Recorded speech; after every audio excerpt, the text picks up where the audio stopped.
Da haben die Tauben gesagt: «Gurr, Aschenputtel, wenn du deine Schwestern sehen willst, wie sie mit dem Prinz tanzen, dann steig auf den Taubenschlag uhr.» Das Aschenputtel ist ihnen nachgegangen und ist die Leiter bis zur Oberstufe gestiegen. Da hat es in den Saal einschauen und hat gesehen, wie seine Schwestern mit dem Prinz tanzen. Und es hat geflimmert und glänzt von vielen 1000 Lichtern vor seinen Augen. Wo es genug lang geschaut hat, ist es wieder abgestiegen und es ist ihm schwer ums Herz gsi und es ist wieder in die Tasche gelegen und eingeschlafen. Am anderen Morgen sind die 2 Schwestern in die Küche gekommen und wo sie gesehen haben, dass Aschenputtel alle Linsen verlesen hatte, sind sie böse geworden und haben mit ihm schimpfen.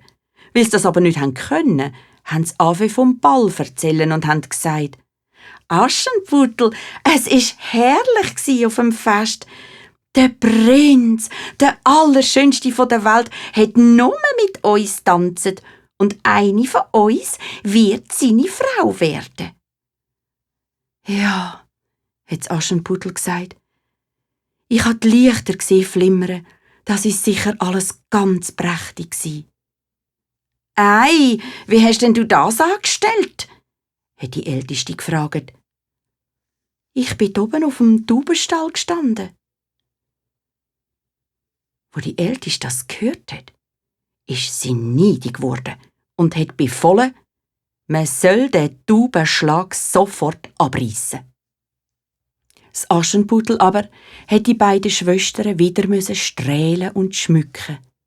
Da sagt die Jüngste, wo doch noch ein bisschen Mitleid im Herz hatte: «Aschenputtel, wenn's dunkel ist, dann kannst du ja angehen und ein bisschen durchs Fenster hineinschauen.» «Nein», hat die Älteste gesagt, «das macht sie nur faul. Da hast du einen Sack voll Wicken, Aschenputtel. Musst die Guten von den Schlechten trennen und bist fleissig. Wenn sie bis morgen nicht sauber verlesen sind, dann rühre ich sie dir in die Asche und du musst hungern, bis sie du alle wieder rausgesucht hast.» Das Aschenputtel ist traurig auf der Herde gesessen und hat die Wicken ausgeleert. Da fliegen die beiden Tauben wieder rein und haben freundlich gefragt: «Gurr, gurr, Aschenputtel, sollen wir dir die Wicken verlesen?» «Ja, die Schlechten ins Kröpfli, die Guten ins Töpfli.» «Pick, pick, pick, pick.» Es ist so schnell gegangen, wie wenn 12 Hände da gsi wären.